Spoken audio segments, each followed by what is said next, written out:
Today, I'm going to talk about my marriage story full of laughter and anger. So please listen to me. My name is Ella. I'm 27 years old. I work in the fashion industry. I met my boyfriend James, who is 5 years older than me, at a local marriage activity party. Why did I go to this party? My friend had just broken up with her boyfriend. She asked me to come with her. I didn't care if I got married or not, so I thought I'd just drink and eat and go home. But then, James approached me. He contacted me as soon as we were connected on social media. When I met him, he praised me highly. I was comfortable with him. I was used to dating cool guys, so his direct reaction was something new for me. And we ended up going out. Well, in short, I was flattered by him. We both lived alone. Soon, we were going back and forth to each other's houses. The more time we spent together, the closer we got. And he began to show little by little his true self. But at that time, I didn't notice that anything he said or did was strange or that something was wrong with his behavior.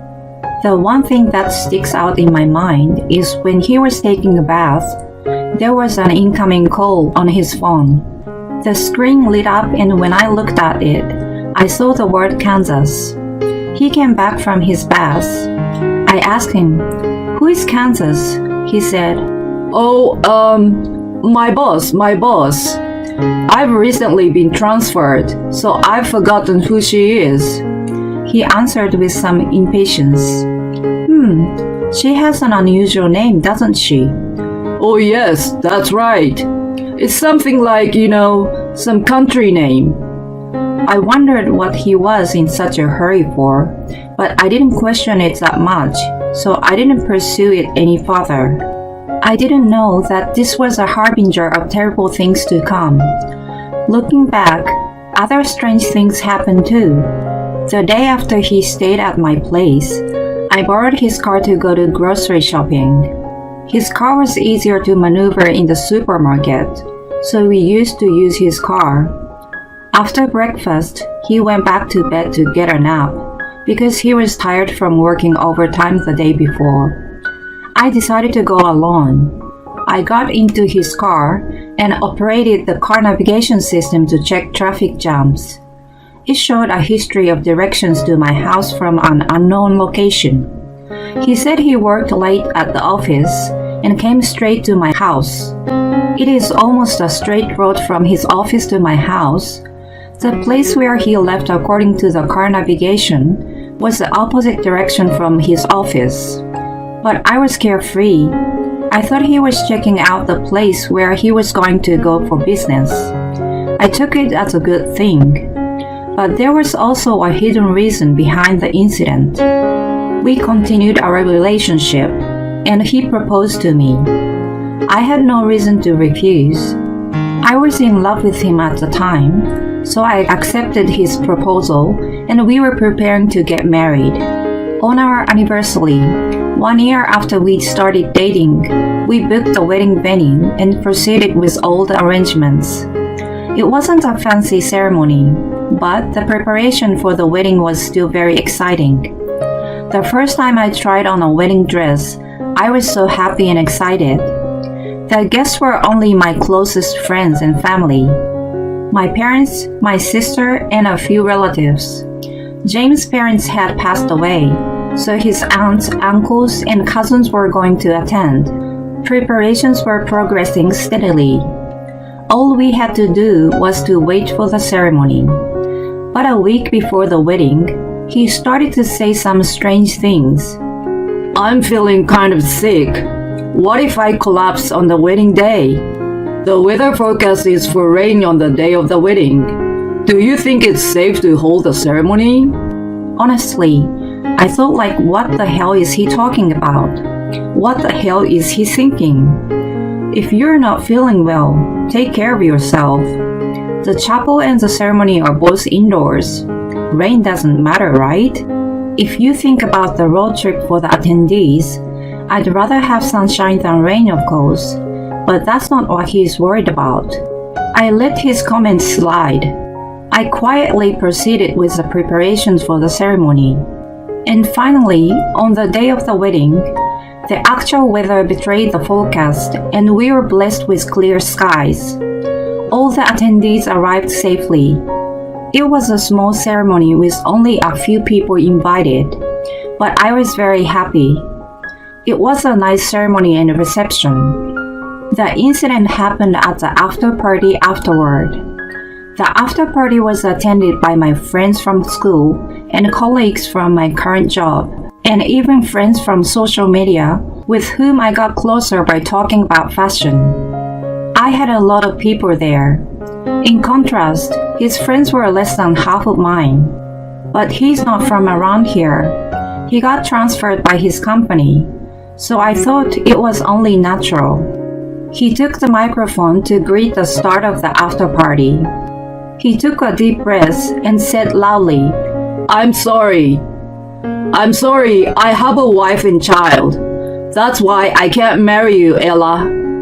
The room was quiet for a moment, but soon the crowd started to shout in anger. But he told me in no uncertain terms. I'm sorry. Please forget about this marriage. It never happened. I will return the congratulatory gifts to the people who came to the wedding, and I will pay for the wedding. He said it just like that. He ran out of the restaurant where the after party was held and never came back. I was surrounded by my friends. They comforted me. They expressed their anger. Some of them even cried for me. Thank you, but don't cry for me. I've asked the restaurant to prepare something delicious for you. Now we should drink and have fun. Let's laugh a lot together. I opened a bottle of champagne with a few of my friends and drank a lot while pouring the champagne. While my friends and I were screaming in desperation, his friends had all disappeared. I mean, the groom said all that stuff and ran off. They couldn't stay here, right? I was convinced like that. But later, it turned out that this wasn't the only reason they left. After the after party, where we laughed a lot and made a lot of noise, I took a cab home by myself. Fortunately, we decided to move into our new house after the wedding, so I could go back to the house I had been living in. We have already signed the contract for the new house we were supposed to live in together, but I need to cancel it. He said we would do the registry of our marriage after the wedding. Maybe it was because he already has a wife. I have to return the congratulatory gift as soon as possible. Who did I leave it with? I had to get in touch with him, so I took my phone. On the screen, he and I had big smiles on our faces. I remember that I had set my wallpaper to a photo of him and me. The lock screen is a picture of our first date.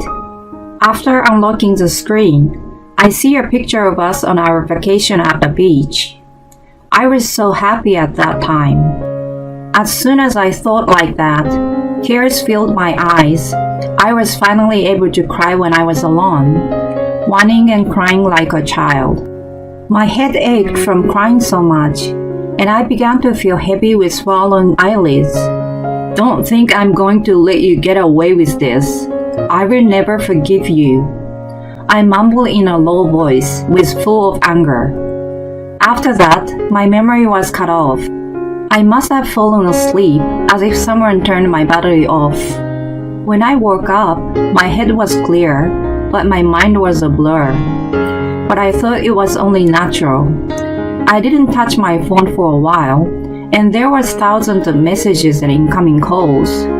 I first called my parents, who were staying over for the wedding. My parents were informed about the incident of the groom's bombshell via a friend who attended the after party, and they were extremely worried about me. Anyway, I want to reassure everyone I met yesterday. So to those who came to the ceremony and the after party yesterday, I sent a message. I'm okay despite everything that has happened. I have calmed down. I will let you know if there is any further information. After that, I asked my closest friend to come to my house. My best friend knows my personality very well. I wanted to talk to her about what I was going to do. Of course, I'm not going to let that guy get away with this. I won't just ask her for advice on how to harm him more than he already did to me. James' phone was, as expected, disconnected. He must have blocked me or changed his number. First of all, I had to find out whether it was true that he had a wife and a child. I asked my friends who attended the after party. I would like to hire a detective to find out the groom's background. Does anyone have any experience with this kind of things? I sent this kind of message. Then, I got a reply from a colleague at my workplace. She got a connection to a detective agency because her friend used it when she got a divorce. I immediately contacted the detective agency and asked them to investigate. It took them less than a week to find out who James was. As a result, he indeed has a wife and a child. Furthermore, he told me his parents were dead, so that's why he called his close relatives to attend the wedding. But actually, his parents are still alive. They live in the near town where his wife lives. I also found out that he came to my city as a temporary postaway from his family, and that he went back to the house where his wife was waiting for him about twice a month. With all this information, I started to make a move. 3 days later, I got a paid day off. First, I went to James' parents' house. They seemed a bit anxious because a young woman, a stranger, came out of the blue to visit. I got down on my knees in front of his parents, who were wary of my presence. Please, I beg you, I want to marry James no matter what. His parents panicked and asked me what has happened. I showed them the wedding photos and explained briefly what had happened. They wanted to hear the full story, so they let me in the house and I told them everything. I told them that I had met him at the marriage activity party and almost got married. How he dropped a bombshell at the after party of the wedding and ran away. As I was telling the story, I felt like a tragic heroine. I was surprised that I even cried, but I used my tears for my acting as a poor woman. After he disappeared at the after party, I couldn't get in touch with him. Somehow, I only found out where his parents lived, so I just had to barge in like this. Where's James now? Where is he? Can I marry him? And then, his parents looked at each other and said, I'm sorry, but James indeed has a wife and a child. I didn't hear about their divorce, so I don't think he can marry you. I exaggeratedly broke down in tears. After that, I said, I understand. I apologize for my behavior. I give up the marriage with James. I pretended to back out and left his parents' house. I left the wedding photo at his parents' house on purpose. I intentionally left it. I wanted his parents to see the evidence of what James had done. When I left their house, the next step was to call his wife. After greeting her politely, I started to explain. I am a woman living in the neighborhood where James lives now. James and I went out, and we even made a promise to marry.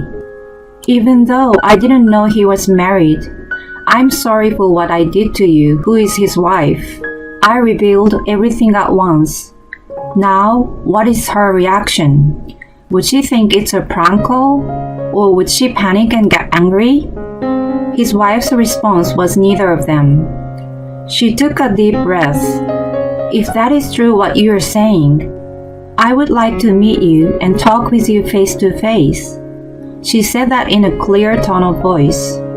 I met her at a cafe a few hours later. His wife was calm and seemed intelligent. We talked for a few hours, but she was not once distraught during that time. We exchanged our contact information for the future and parted ways. About a month later, she contacted me. I got ready with my parents and went to visit them. I went to the parents' house of James' wife, which was just a few minutes away from the house where James and his family lives. The people who gathered there were his wife and her parents, me and my parents, James and his parents. Their child stayed at home and was not with us. We were taken to the guest room, and as everyone took their seats, the discussion began. A gong rings in my brain to announce the start of the fight. Now let the battle begin. James opened his mouth first after being poked by his father. I'm sorry that you all gathered like this. I apologize. Ella, I'm sorry I couldn't marry you, but I'm not lying about how much I love you, Ella. I love Ella, who is beautiful and healthy. Then what am I? His wife asks coldly. I love you, Kansas, too. You take care of me like a mother. You work as a caregiver. That's why you are good at taking care of me. While he was talking to his wife, I was reminded of a phone call I saw when we were dating. He took advantage of my misunderstanding and just lied that it was his boss's name, but actually, it was his wife's first name. It was a conversation full of lies. That's so ridiculous. James, let me ask you something. You say you love us both, me and your wife, Kansas. But what if you had to choose between us? I can't do that. That's why we are in this mess. It's called bigamy, right? I didn't realize that marrying two women would be a crime. I wanted to call off the wedding, but I didn't have the courage. I just got scared and ran away. You say you didn't realize it? No one would agree to that. That's enough. I can't stand to see you being like this as my son. Take responsibility for what you did. He slammed his fist on the table and yelled at him. It was his father. But how do I take responsibility? He blurted out pathetically. I stepped forward. I was waiting for this moment. Pay me what you owe me first. The wedding and after-party expenses. Instead of pretending the marriage never happened, you said you'd pay for it, and alimony for the emotional and social damage caused by you. I think it will be at least $3 million in total. What? Next, it is Kansas' turn. I want a divorce. Of course, since it's your fault, I will ask you to pay alimony and child support. I will never give up custody. I don't want that kind of divorce. I don't want to be separated from our child. Besides, if something happens to my parents, who is going to take care of them? Huh? I and Kansas gave the same reaction. But this is a matter of married couple. It's something that should be said by the parties involved. I gestured for Kansas to go ahead and step back. James, if anything happens to your parents, you take care of them. I'm a caregiver, but I didn't get the qualification to take care of your parents. Even if you say you don't want a divorce, I have proof that you cheated on me. I will definitely ask you to divorce me. Proof? In front of him, crying and sputtering, I rolled up my arms and stood up in front of him. I'm the one you cheated on her with. I didn't know I was your cheating partner. There is plenty of evidence that you and I almost got married. Besides, you also had other women besides me. How did you know? It wasn't me who found out about the affair with the woman he met through a dating app, but the detective who did the background check on him. The detective was following him to check out his home. It just so happened that he saw him going into a hotel with a woman other than his wife. So I asked him to investigate the affair incidentally. You are so sloppy. You went on dating apps and talked to girls. You lied about being single again. Now that I think about it, you even set your car navigation system to take you from a motel to my place. How could you do such a terrible thing? And then you tell us you love us. Who would believe that? Me smugly with my phone in my hand. I feel like a hero in a movie. He collapsed and mumbled helplessly. Cheating is just cheating and not something serious. My ex-girlfriend said I could do it as long as I didn't get caught. That might have been fine with your ex-girlfriend, but it's not the same with me or Kansas. I'm not like that, and neither is she. Ella and Kansas, you are two very different types. I love you both. I didn't want to break up with one of you. Unfortunately, we both hate you more than anything in the world. I said it directly and went back to my parents. And once again, I stood in line with my parents to apologize for both to James and Kansas' parents. I'm sorry for the trouble I've caused. I was planning to get married to James. I was very shocked by what happened. But now that you've invited me here, I could say everything I wanted to say to him. I will ask my lawyer to take care of all the alimony matters. I don't think I will see you all again. Even though I didn't know, I'm so sorry for the damage I've done to you and your relationship. I'm truly sorry. And because I didn't have to be there when they discussed their divorce, my parents and I left them alone. When I heard his bombshell at the after party, I felt so gloomy that I thought it was the end of the world. But at this moment, I was in a sunny mood like a blue sky after a typhoon. I took up my phone and sent a message to all the members of the after party. A lot has happened, but it's all over now. The sky is clear. I'm fine. Let's have another drink together soon. I will give you the details then. So, what happened to that lousy guy? He paid me for everything. Maybe his parents took over for him. My best friend and I are relaxing in a room at a luxurious hotel, glasses of wine in hand. We are going on a little getaway when it's all over. That is what she promised me during that incident. I agreed to the plan. Hey Ella, that's not what I meant. I've heard before that you received money from that man. I mean, that guy. Didn't he suffer some kind of punishment or something? I heard he's being hurt enough to deserve what he's done. My friend said with a twinkle in her eye. Tell me more. I told her what I knew. The cost of the wedding, the alimony to me, and the alimony to his wife after their divorce was finalized, and child support. That alone would be quite a lot of money. Plus, he had debts. All of the groom's relatives and friends who came to the ceremony and the after party were all paid agents. Because of the number of people who attended, the bill from the agency was quite a lot. He couldn't pay it with his savings, so he borrowed money from a bank. The address of his parents' house was changed to a rental apartment. Kansas said he must have sold the parents' house to pay off the debt. Wow, that guy's parents went through a disaster. True, but they made sure they get back the money he owes them.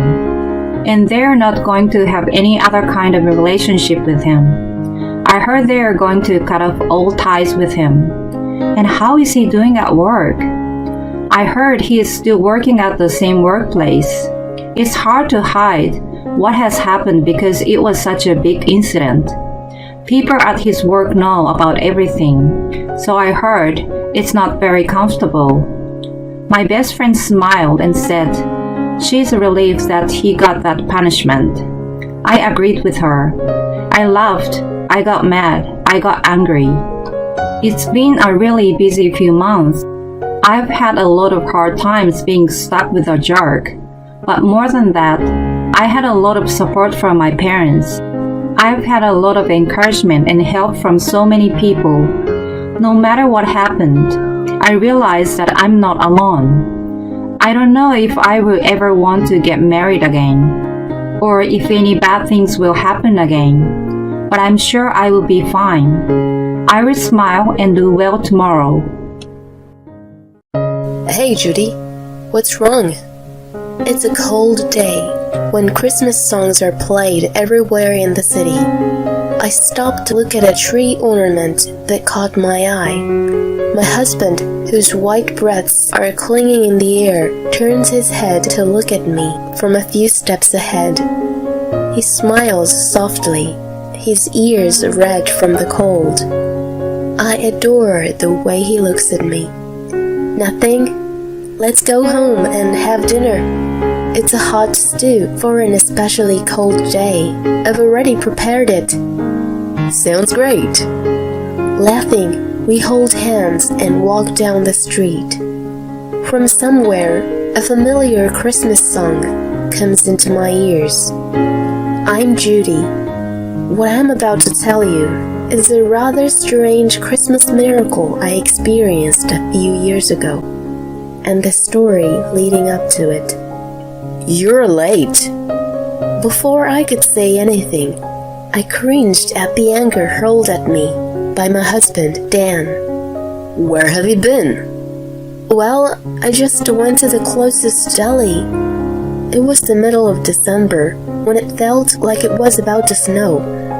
His cuss words chased me out of the cold without my coat just a short time ago. Are you trying to fool me? I'm the breadwinner of this household. When I come home, I expect the proper dinner to be ready and served. Can't you even manage such an easy task? He grimaced at me in front of the dinner. No hot sauce. And how come you look blasé about it? There's no way to eat chicken wings without it. Don't mess with me. I was scolded so harshly that I rushed out of the apartment with a wallet and just came back with a hot sauce. As I gasped for my breath, he became even more irritated with me. Deli? Are you crazy? Isn't it cheaper to buy at a supermarket? He pointed at the hot sauce and rolled his eyes. You have no sense of budgeting. I couldn't resist retorting to that. Of course, I buy groceries at the supermarket, but it's far away. I told you earlier it slipped my mind to buy it today. Anyway, you get upset if the food gets cold. That's why I went to the closest shop. I did forget to add it to my shopping list and had it run out, but I was sure the chicken wings tasted fine even without it. I didn't get why he was so angry about it. His anger didn't cool down at all. God darn it! Where's your apology? I did earlier, didn't I? What's with your attitude? You're the one. My retort added oil to the fire. He continued throwing his temper at me for another hour. Who wants such stale food now? In the end, he flipped the plate with chicken wings and went out to get dinner outside. A few days later, I went to clean my parents' house that was up on sale and stopped by an old lady whom I called Grandma in the neighborhood. Listen, Grandma, your prediction was off for the first time. I didn't predict anything. The grandma who cared for me since I was a little girl said I was going too far and laughed ambiguously. No way! Everything you predicted since I was a kid came true. If they weren't predictions, then prophecies? I gave my wry smile. When you told me not to go to the mall once, there was a lightning strike, and it almost burnt down the mall. Another time, when I said I was going to relax at home all day, you advised me to go out because it was going to be sunny. I wasn't up for it, but you insisted, so I went out reluctantly and found out my house was robbed. If I was at home, I would have had to face the robber for sure. I still get the chill down my spine when I remembered about it. The robber was caught later on with a knife in his pocket. What if I was at home on that day? The thought made me cringe. Other than these, Her predictions came true like she was a real prophet. Hey, Grandma. Yes? Even though she said it was all in my mind, or just a coincidence, she listened to me when my voice became serious. I don't think I would have been prepared for my mom's illness if you hadn't told me, especially she was my only family. My mom also said you gave her peace of mind. You told her that I would be blessed with something on one Christmas not far away. She was relieved to know that I would have a bright future before she left me behind. My mom told me about it in her hospital bed. It was a ray of hope for her, and seeing her content about it was a sign of her love for me. That's why when Dan proposed to me on Christmas Day, I thought it was just as you predicted. I met him through a mutual friend. He seemed to be a humble and gentle guy then, but once we got married, he turned into an arrogant husband. Just like the hot sauce incident, he got upset with trivial matters. He put his hands over the food and said it was too cold to eat, or a salad was too lukewarm for him. He was the one who played on his phone, ignoring the food for a long time. Not only about food, but he also criticized the way I cleaned the apartment and washed clothes. Almost everything I did wasn't up to his liking, which made me feel trapped and suffocated. I don't want to go back home to him. I couldn't help but whine at Grandma as I felt a sting up in my nose. Now, it's almost sunset. Don't you have to go back and cook dinner? Looking at the sky, she rushed me, being slow to move. Feeling softly rejected, I stood up lazily. You're going to be okay, as long as you stand on your ground. Even though you'll have struggles, you are going to be happy one day. You'll have a Christmas that will make you jump up and down in joy. So, just live straight and truthfully. God is watching. I quickly turned around at the words that softened my heavy heart. Is it a prophecy? Let's see. I'm just an old woman. She gave me another ambiguous smile and baffled me. Let's see. If I put more effort, Dan might change. I switched my mood, thinking it might have been too early to judge her original prediction. But then, dinner, massage, iron my shirt. Dan's hostility toward me got worse and worse. It wasn't even a year since we got married, but it became normal for him to order me around. And instead of a single kind word, he was constantly grumpy and overbearing. Who do you think you are? Why? What did I do? He was upset with me again one night. You don't have the decency to welcome me back home. Who do you think you are to hang around outside until now? I have to warm up my food in a microwave. God darn you. His menace made me sigh. I told you, right? I had a co-op meeting tonight. I even left a note on the table for you. Shut up! That's not an excuse for lazy cooking. What do you mean? I didn't cut corners. I prepared the main and sides as usual. If it's not freshly cooked, it's called cutting corners. His logic was messed up. I should be prioritized before anyone and anything. I've been feeding you. You're my wife. You must obey me. That's crazy. I was stunned by his incomprehensible demand. He stood on his dignity and proclaimed, You have no family and relatives, and can't live on your own. A scum like you should shut up and just worship me. If you can't, I'll divorce you. He smirked at me. It seemed to me that he was releasing his stress by making me obey him.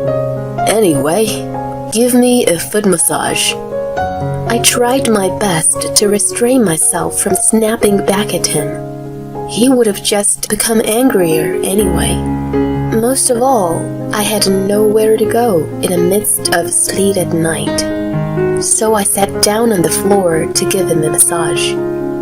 My life continued as such until one day I fainted from excruciating pain in the middle of grocery shopping and was taken to the hospital by ambulance. I don't understand. My mind went blank as my doctor explained my condition. This virus is transmitted by sexual intercourse. I had your husband get tested as well. Both of you have it. You didn't realize it as there was no symptom. As far as I could tell, you need surgery. I'm very sorry to say this, but I think the chance of conceiving in the future seems extremely unlikely. Regardless of his concern, he told me clearly and left. Dan followed the doctor in a hurry. I couldn't have a baby. As I repeated to myself what I'd been told, my blank mind slowly filled up with darkness. I needed to find out more. I tried to follow my doctor and Dan with my wobbly legs. "Wait, Doctor, Dan!" But I froze when I heard what they were talking about. "So, must everyone I've been with get tested?" "Exactly. They must be treated all at once. Otherwise, there's no point as it keeps coming back to you." "Would they know what the test is for?" "Of course."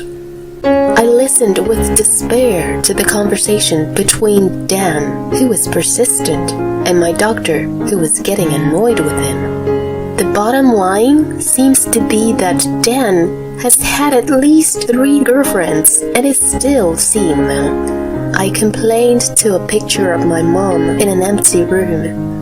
I had a hope, you know. Even though he is not a good husband now, he might change once we have a baby. I kept the words of Grandma that I was going to struggle, but I would eventually be happy, like a good luck charm. I guess I was wrong. In fact, Dan seemed to only care about his own health. He was sensitive to his own condition and went to the hospital diligently, but he never showed any concern for me. As I lost my parents, I had a strong longing for having my own baby. I hoped for a happy family with a husband, children, and me. My tears rained down hard on a picture of my mom in my hands. "Mom!" A sob escaped from the gap between the fingers that clamped over my mouth. Dan suddenly appeared then. "What are you wasting your time for? You haven't prepared dinner yet. Here are the divorce papers. This is your punishment for neglecting your master and making a fuss." He noisily came into the room and rained the papers down on my head as I was sitting down. "You are irritatingly depressing. I'm ready to divorce you anytime. No problem for me. You're the one who's gonna be in trouble, right? Instead of slacking, do your duty if you don't want a divorce." "I'm not slacking." "Oh wait, there's one more punishment. I'm not giving you the living expenses this month." He looked happy, smirking, and came closer to me. "I'm giving you, a chance to reflect and change your attitude. Know your place. If you disobey me, a divorce." When he finished with all he has to say, he left the room looking refreshed. Divorce. I felt my feelings cool down at the sight of Dan's signatures on the papers. "Mom," I decided. Wiping my tears from the picture frame, I spoke to my smiling mother. "Watch over me." Then I kept quiet and continued living with Dan for a while. He treated me like a servant as usual and took out his fits of anger on me. I argued back here and there, but mostly passed the days in silence. And one day, "I've told you already, I can't eat lukewarm salad, and cold stew is out of the question. How long does it take for you to get things right?" As he began his tantrum, I sighed internally and decided to act on my plan. "If I don't obey, you are getting a divorce, right?" "Right, you remember that at least. If you don't want me to leave you, reflect on your stupidity." He sneered and leaned back in the chair. "You are a bit weak upstairs, aren't you?" "What the?" He fluttered his eyes in surprise at my reply. "What did you just say?" I looked at him, whose expression showed his disbelief. "You repeat the same thing every time.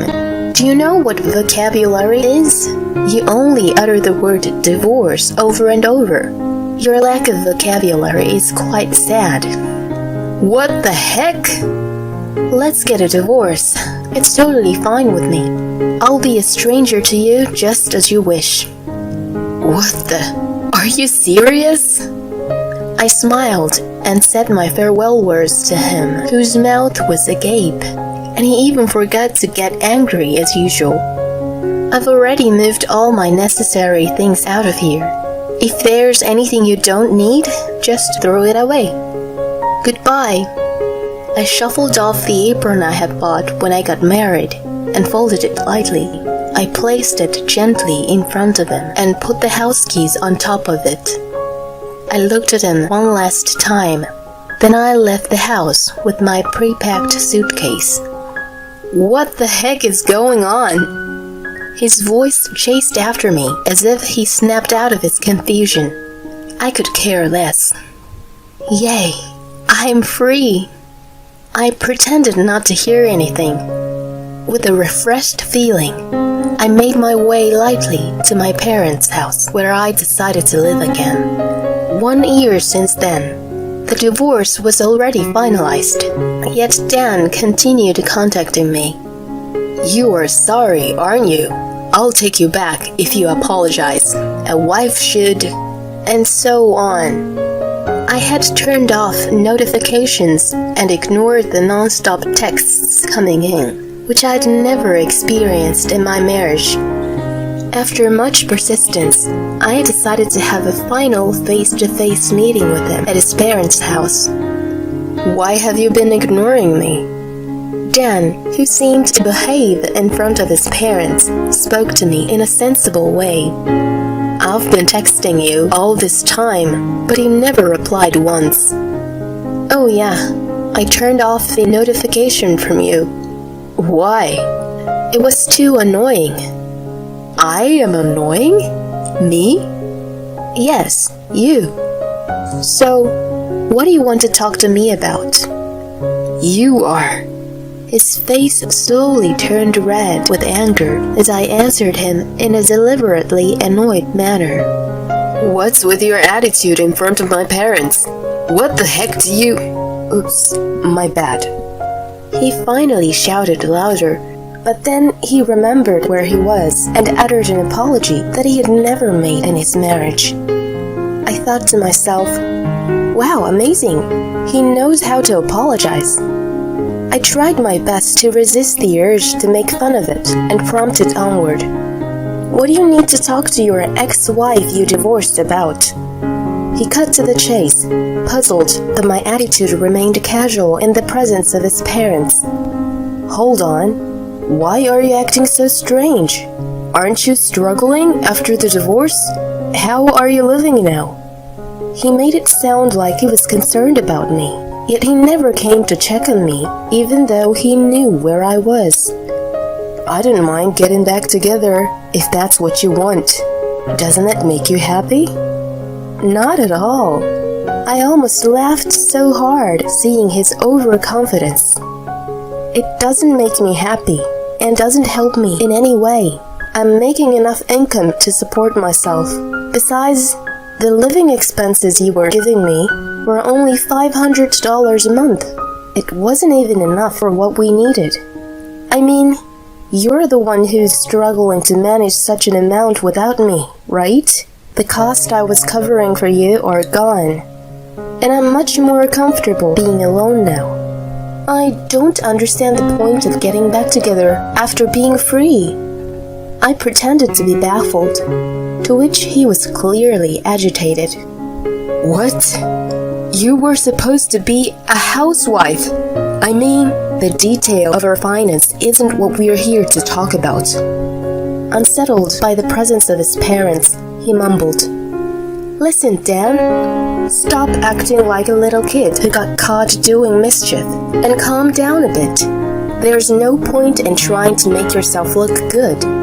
They know all your secrets. What secrets? I signed him to be quiet and revealed the answers.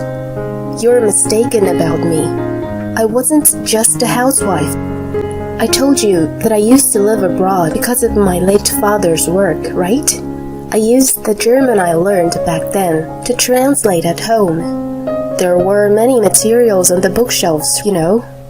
I didn't care for those. Those were the materials and manuscripts before translation. You never touched those since you had no interest, right? Thanks to that, I was able to hide some equipment to record you. Wait. He was stunned by the word recording.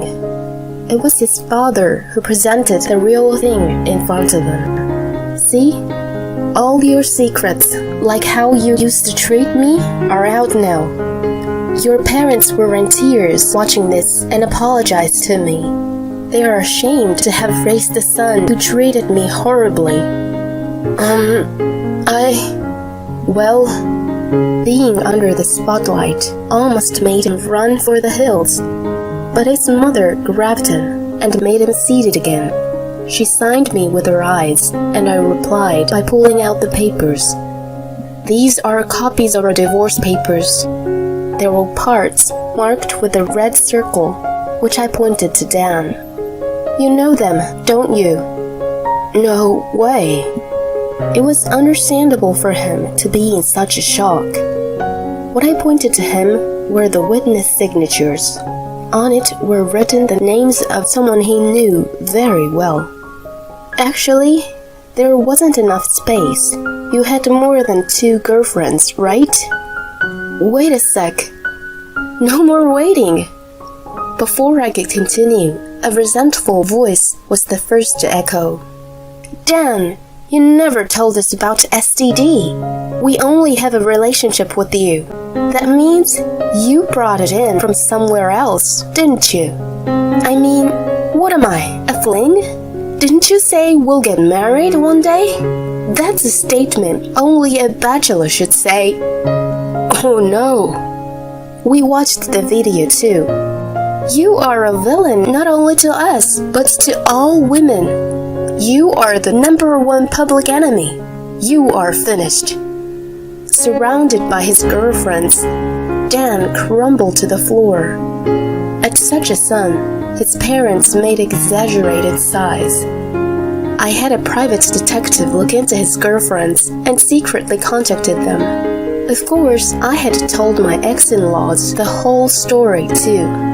The result was this chaos. Your game is up now. No! There was a strong request from his parents that their son needed punishment. All his girlfriends and I demanded compensation from him. He worked for a company owned by a family member of his mother, so the payments were deducted from the payroll to prevent him from escaping. He was forcibly taken back to his parents' home, and under their strict supervision, he was facing a long period of compensation payments. 6 years have passed since then. Hey Judy, what's wrong? It's a cold day when Christmas songs are played everywhere in the city. I stopped to look at a tree ornament that caught my eye. My husband, whose white breaths are clinging in the air, turns his head to look at me from a few steps ahead. He's smiling softly, his ears red from the cold. The little girl in his arms also has rosy cheeks. I adore them so much. Grandma's prediction is actually amazing. I murmured to myself. My current husband is, surprisingly, the brother of one of Dan's girlfriends. I hit it up with the girlfriends afterward and hang out sometimes. I met him by chance, and he gently soothes my depression. It's really a strange story. If it wasn't for what happened with Dan, I'm sure I wouldn't even have met my current husband. So that's what Grandma meant when she said, "I'll struggle, but I'll be happy." I'm once again amazed by Grandma's prediction. Moreover, after we got married, I got pregnant, which was said to be extremely unlikely. I remember when I got sick on Christmas Day, I was rushed to the emergency room where the doctor indicated I was pregnant. I was literally jumping up and down with my husband, and the annoyed nurse scolded us to keep calm and rest. It was a true Christmas miracle. This time of year makes me think about it deeply. I've been hurt a lot by Dan, but now I am so happy. Mommy! I come out of my thoughts when my daughter leaves my husband's arms and clings to me in her fuzzy coat. Nothing. Let's go home and have dinner. It's hot stew for an especially cold day. I've already prepared it. Sounds great. Yay! Laughing, we held hands and walked down the street. From somewhere, a familiar Christmas song comes into my ears.